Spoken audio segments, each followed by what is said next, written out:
Na wasalimu nyote wakaaji wa Mugene katika jina lake Yesu Kristo.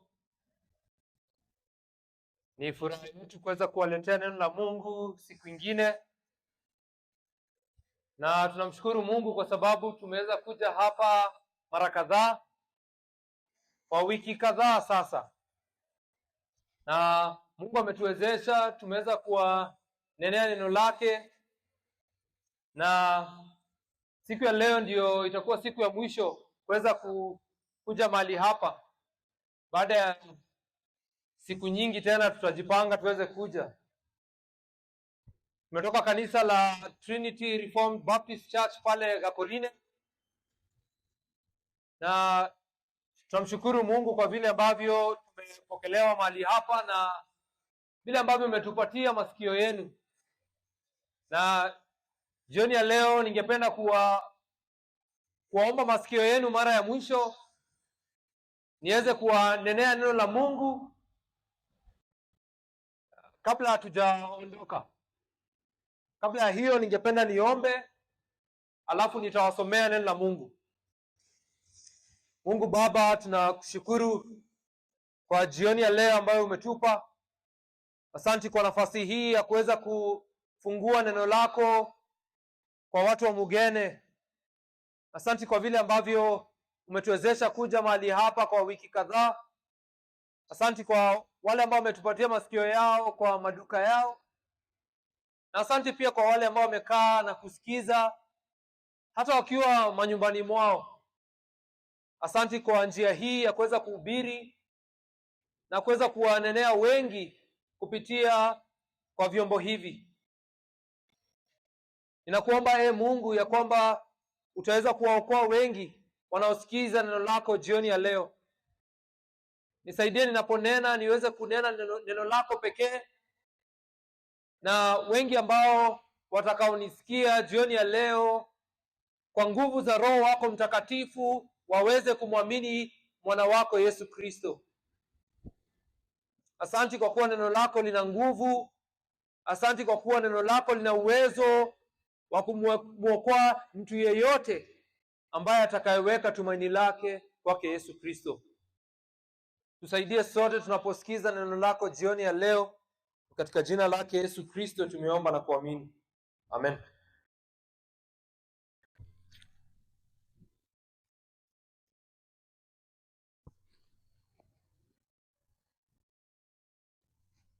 Jioni ya leo ningependa ni wanenee kuhusu jambo la baraka.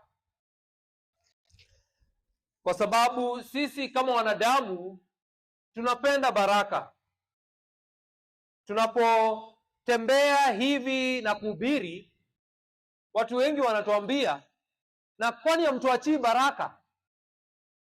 Kwa sababu sisi kama wanadamu tunapenda baraka. Na si mara moja, si mara mbili ambapo mtu atakufanyia vyema, nawe utamrudishia maneno na kumwambia Mungu akubariki. Kwa sababu sisi kama wanadamu tunazipenda baraka.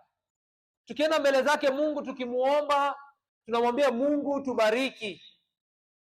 Wewe kama mwanabiashara, kama unaomba Mungu, unamwambia Mungu bariki biashara yangu. Kama uko na watoto, unaombea watoto wako, unaambia Mungu, Mungu bariki watoto wangu. Wanapoenda pale shuleni, wabariki waweze kupita mitihani. Kama wewe ni mkulima, ukilima pale shambani, umemaliza, umepalilia, umepanda, alafu sasa unangojea Mungu alete mvua, unamuomba Mungu na kumwambia Mungu tubariki na mvua. Na wakati ambapo mkulima anavuna mavuno yake, anamshukuru Mungu na kumuomba tena Mungu, Mungu nibariki na wateja, niweze kuuza mahindi, niweze kuuza mandizi, niweze kuuza vitu vyangu ambavyo nimevuna. Sisi kama wanadamu tunazipenda baraka. Lakini ukweli wa mambo ni baraka ambazo tuko nazo hapa duniani ni baraka za kupita. Ni baraka nzuri. Ni vyema Mungu akikubariki na gari. Ni vyema Mungu akibariki biashara yako. Ni vyema Mungu akibariki familia yako. Kama huna mke ama huna mume, ni vyema Mungu akikubariki naye. Ni vyema Mungu akikubariki na watoto. Ni vyema Mungu akikubariki kwa yote ambayo unayofanya. Lakini ukweli wa mambo ni baraka ambazo tuko nazo hapa duniani ni baraka ambazo ni za kupita. Yaani ni baraka ambazo tunaziacha hapa duniani. Vitu vyote ambavyo tuko navyo hapa duniani tutaziacha tu hapa duniani. Ziwe ni vitu nzuri namna gani, zote tutaziwacha hapa duniani. Sasa jioni ya leo ningependa niwaachie baraka ambayo si kama baraka za hapa duniani. Jioni ya leo ningependa niwaachie baraka ambayo neno la Mungu linasema ya kwamba ni baraka ambayo tunaibeba tukitoka ulimwenguni huu. Acha niwasomee neno la Mungu katika kitabu cha Zaburi mlango wa 32 mstari wa 1 na wa 2. Zaburi mlango wa 32 mstari wa 1 na wa 2. Kwa Kiingereza ni the Psalms. Psalm chapter 32 verse 1 and 2. Nitasoma kwa Kiswahili. Amebarikiwa yule ambaye dhambi zake zimesamehewa, yule ambaye dhambi zake zimefunikwa. Yule amebarikiwa ni yule ambaye Mungu amhesabii makosa yake, yule ambaye ndani ya moyo wake hakuna uongo. Acha nisome tena. Neno la Mungu linasema hivi: amebarikiwa yule ambaye dhambi zake zimesamehewa, yule ambaye dhambi zake zimefunikwa. Amebarikiwa yule ambaye Mungu amhesabii makosa yake, yule ambaye ndani ya moyo wake hakuna uongo. Zaburi hii ambayo ninawasomea jioni ya leo imeandikwa na mfalme Daudi, yule mfalme mkuu katika Agano la Kale ambaye anaitwa Daudi, yule ambaye alishinda Goliathi kwa kumchapa na jiwe moja, yule ambaye alishinda vita vingi hapa kwa neno la Mungu, yule ambaye Mungu alimchagua kwa kumwezesha kumwagiwa mafuta. Mfalme Daudi, neno la Mungu linasema ya kwamba Yesu Kristo alizaliwa kwa laini yake huyu mfalme Daudi. Na huyu ndiye anayeandika Zaburi ambayo nimewasomea jioni ya leo. Na unaweza kufikiria mfalme anaweza kutuambia vitu vingi. Anaweza tuambia vitu ambavyo vitatusaidia zaidi. Na unaweza kufikiria kwamba anaweza kutupatia mawaidha ya vile ambavyo tutakavyoishi hapa duniani. Na hiyo inaweza kuwa vizuri. Lakini jioni ya leo ningependa nikueleze ya kwamba mfalme Daudi anatuambia jambo ambalo hakuna mtu mwingine kwa neno la Mungu anatueleza. Anatuambia kuhusu baraka ya uzima, baraka ya msamaha wa dhambi. Huyu mfalme ambaye ameandika hapa anafuatwa naye mtume Paulo. Na mtume Paulo kwa kitabu cha Wagalatia, kitabu cha Warumi mlango wa 4, anasema maneno haya ambayo yameandikwa na mfalme Daudi. Na anasema ya kwamba yule ambaye amebarikiwa ni huyu, ni yule ambaye dhambi zake zimesamehewa. Ningependa nikuulize swali hapo unaponisikiza jioni ya leo. Wewe umebarikiwa? Na natumai ya kwamba jibu lako litakuwa ndio, nimebarikiwa. Nimebarikiwa na vitu vingi. Mungu amenipatia pumzi. Ninaamka kila asubuhi. Mungu ananiwezesha kuona jua ya asubuhi na jua ya jioni. Mungu ananiwezesha kuona mwezi wa usiku. Mungu ananiwezesha kuona mvua inaponyesha na jua inapowaka. Mungu ananiwezesha kupumua, kukula na kusikia ladha ya chakula. Mungu ananiwezesha. Sisi wanadamu tumebarikiwa kupindukia. Tumebarikiwa hivi kwamba tunatumia baraka zake Mungu vibaya. Mungu ametubariki na mwili na afya. Mungu ametubariki na akili. Mungu ametubariki na mwili, tunaharibu. Mungu ametubariki na akili, hatutumii. Mungu ametubariki na macho, tunaangalia vitu vibaya. Mungu ametubariki na akili, tunafikiria mambo mabaya. Ile kitu ambayo najaribu kusema ni ya kwamba wanadamu wote wamebarikiwa. Mungu ametubariki kwa kweli. Hatuwezi sema ya kwamba sisi hatuna baraka. Kama unaweza kuamka kila asubuhi, wewe Mungu amekubariki. Lakini ningependa nikuulize jioni ya leo, kuna baraka moja ambayo ni ya muhimu kabisa. Hii baraka ambayo Mfalme Daudi anazungumza kuhusu, baraka ya msamaha wa dhambi. Je, wewe una hii baraka ya kusamehewa dhambi zako? Una uhakika ya kwamba wewe ni mbarikiwa, yule ambaye amebarikiwa kwa kusamehewa dhambi zake zote? Jioni ya leo ningependa wewe uweze kupokea hii baraka ambayo inanenewa mahali hapa. Yule amebarikiwa kwa kweli ni yule ambaye amepatiwa msamaha wa dhambi. Ni yule ambaye dhambi zake zimesamehewa. Ndugu zangu na dada zangu ambao mnanisikiza jioni ya leo, watu wengi wanatembea na dhambi zao zimekaa juu yao. Dhambi zao zinawafuata. Wakilala usiku hawana amani. Nina uhakika ya kwamba wengi ambao wananisikiza jioni ya leo hawajui vile ya kufanya na dhambi zao. Wako na dhambi, hawawezi kukataa, na hawajui vile ambavyo watakavyofanya. Wengi ambao tunawahubiria, tunawauliza, una uhakika ukikufa siku ya leo utamuona Mungu? Na wengi hawajui vile ya kusema. Na sababu ambayo inafanya wanashindwa na vile ya kusema ni kwa sababu dhambi zao ziko juu yao. Hawangependa kuadhibiwa naye Mungu, lakini wanashangaa na kufikiria, na je, dhambi zangu ambazo nimezifanya? Dhambi zao ziko juu yao. Jioni ya leo nimewaletea habari njema. Nimekuja kuwaeleza ya kwamba yule amebarikiwa kwa kweli ni yule ambaye dhambi zake zimesamehewa. Na msamaha wa dhambi si kitu ambacho unalipia.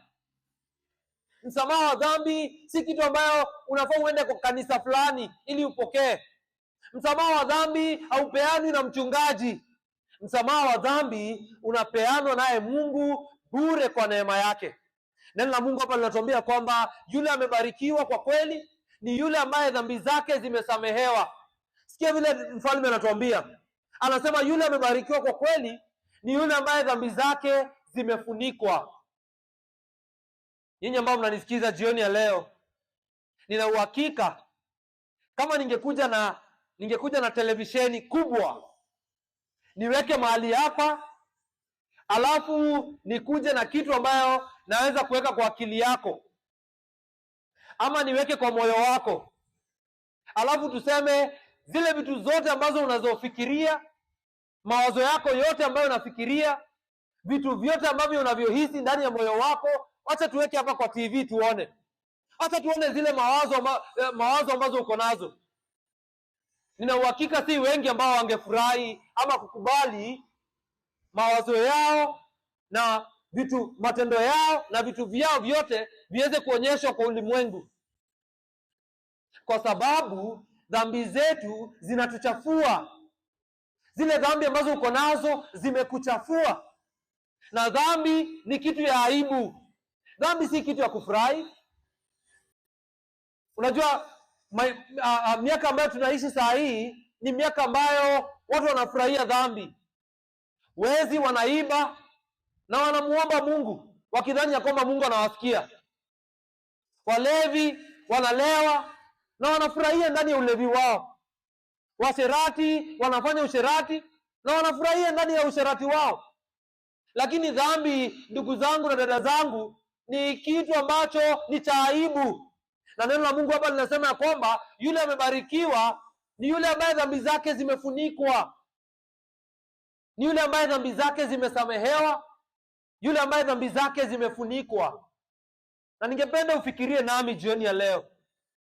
Ninakusihi ufikirie hili jambo sana. Dhambi zako zimefunikwa? Je, uovu wako, ufikirie zile dhambi zote ambazo umezifanya, ziko wapi saa hii? Zimefunikwa? Umesamehewa? Jioni ya leo tumekuja na habari njema ya msamaha wa dhambi. Tumekuja na habari njema ya kufunikwa kwa dhambi. Tumewaeleza hapa jana, tumewaeleza hapa wiki iliyopita na hiyo wiki ingine, ya kwamba dhambi zinaweza kusamehewa, ya kwamba dhambi zetu ni mbaya, ni dhambi zetu ambazo zilimfanya Kristo akasulubiwa. Yesu Kristo hakusulubiwa kwa ajili ya dhambi zake, alisulubiwa kwa ajili ya dhambi za wanadamu. Na hiyo ndio mfalme anayosema hapa. Hata niwapatia hadithi kidogo ya huyu mfalme.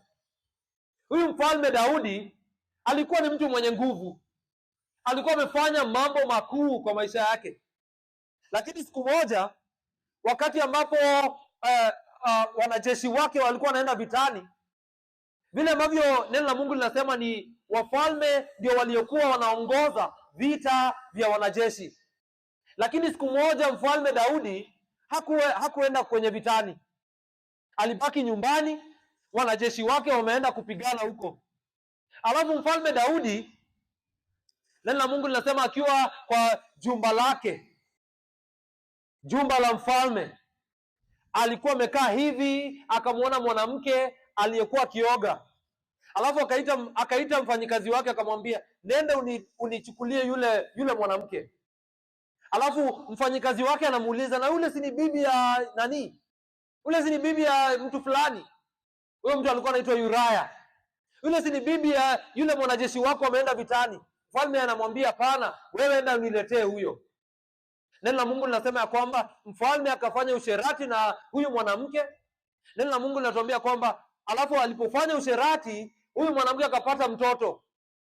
Alafu sasa ndio mfalme akijaribu kufunika dhambi zake, akamuweka yule bwana wake mbele ya vita ili auawe, ili sasa amchukue huyu mwanamke awe mke wake. Neno la Mungu linatuambia kwamba huyu mfalme alifanya dhambi moja baada ya nyingine.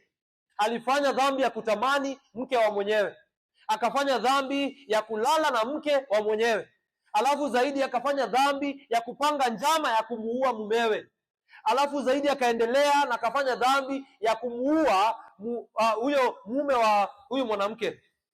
Neno la Mungu linatuambia mfalme alifuatwa na dhambi zake zaidi na zaidi. Nabii wa Mungu akakuja kwake na kumweleza hizi dhambi zake, akamweleza uovu aliyofanya. Alafu neno la Mungu linatuambia kwamba mfalme Daudi akaziona dhambi zake na kuzitubu. Na ndipo basi anaandika Zaburi hii ambayo tunaisoma, ya kwamba yule amebarikiwa kwa kweli, yule amebarikiwa zaidi ni yule ambaye dhambi zake zimesamehewa, ni yule ambaye uovu wake ambao amefanya, ijapokuwa ni mbaya zaidi mbele zake Mungu, Mungu ameondoa dhambi zake, ameondoa mzigo wa dhambi. Kumbuka wewe unayenisikiza, vile Yesu Kristo anavyosema. Yesu anasema, njooni kwangu nyote mnaolemewa na mizigo mizito, nami nitawapumzisha. Ndugu zangu, mzigo mzito ambao Yesu Kristo anazungumzia ni mzigo wa dhambi. Dhambi ni mzigo, ndugu yangu. Kama umefanya wizi, unajua huo wizi ni mzigo. Kama uko na pesa, unajificha kila mara, kama ni pesa za wizi usipatikane, na unadanganya. Kama umefanya usherati, uko na mke wako, unajificha kila mara usijulikane, sababu ni mzigo. Kama wewe ni muongo, unaendelea kudanganya zaidi ili uongo uliosema kwa mara ya kwanza usipatikane. Dhambi, ndugu zangu, ni mzigo mzito. Na neno la Mungu hapa linasema ya kwamba yule amebarikiwa ni yule ambaye ameondolewa dhambi, yule ambaye amesamehewa dhambi zake. Yule ambaye amebarikiwa ni yule ambaye dhambi zake zimefunikwa, kwa sababu dhambi ni jambo la aibu. Yule mtu amedanganyana, hataki ajulikane alidanganya, sababu dhambi ya kudanganya ni dhambi ya aibu. Yule ambaye ni mwizi, hataki ajulikane ni yeye ndiye aliyeiba, sababu hiyo dhambi ni dhambi ya aibu. Yule ambaye aliyemuua mwingine, hataki ajulikane ni yeye, sababu ni kitu cha aibu. Watu wanashinda wakisema yule ndiye aliyemuua yule mwingine, yule ndiye aliyemuibia yule mwingine, yule ndiye aliyelala na yule mwanamke, yule ndiye aliyelala na yule mwanaume, sababu dhambi ni jambo la aibu. Neno la Mungu linatuambia hapa, wewe utakuwa umebarikiwa kwa kweli kama dhambi zako zimefunikwa, kama dhambi zako zimesamehewa. Sikia vile ambavyo mfalme anavyosema mstari wa 2. Anasema amebarikiwa yule mtu ambaye Mungu hamhesabii makosa yake. Yule amebarikiwa amefanyiwa mambo matatu. Yule amebarikiwa kwa kweli, jambo la kwanza, amesamehewa dhambi zake. Jambo la pili, dhambi zake zimefunikwa. Jambo la tatu, Mungu hamhesabii makosa yake. Hapa ningependa ufikirie nami tena. Fikiria nami tangu ile siku ulizaliwa hadi saa hii vile unavyoendelea kupumua. Na sisi kama wanadamu tungependa kuishi miaka mingi. Sasa fikiria nami tangu ile siku ulizaliwa, umefanya dhambi ngapi? Umefanya dhambi moja? Umefanya dhambi mbili? Na je, umefanya dhambi 100? Ama umefanya dhambi 1000? Ningependa nikueleze ya kwamba dhambi ambazo umezifanya hazihesabiki. Ni dhambi nyingi zaidi. Lakini kumbuka ya kwamba kuna yule ambaye anaweza kuzihesabu. Neno la Mungu linatuambia kwamba Mungu ni mkuu hivi kwamba anaweza kuhesabu nywele ambazo ziko juu ya vichwa vyetu. Fikiria kuhusu nywele ambazo uko nazo tangu uzaliwe hadi saa hii. Ile ulienda kwa kinyozi ukanyolewa, ile ambayo imemea hadi saa hii imekuwa mrefu, ile ambayo itakayomea, ile ambayo umeenda kwa salon, mtu ambaye anakusuka amekuguza hivi kidogo imetoka. Nywele zote ambazo tuko nazo, neno la Mungu linasema ya kwamba anaweza kuzihesabu. Mungu ako na uwezo wa kuhesabu nywele zote ambazo tuko nazo. Sasa ukifikiria hivyo, unaweza kuona ya kwamba Mungu ako na uwezo wa kuhesabu dhambi zako. Pale ambapo wewe huwezi hesabu nywele zako, Mungu anaweza hesabu. Pale ambapo dhambi zako ni nyingi huwezi kuzihesabu, Mungu ako na uwezo wa kuzihesabu. Mungu anajua dhambi zote ambazo mimi nimezifanya tangu nizaliwe. Anazijua zote. Anajua uovu wote ambao nimeufanya, mawazo yote ambayo nimefikiria, hata zile ambazo nimefikiria nikiwa nimelala. Mungu anajua yote.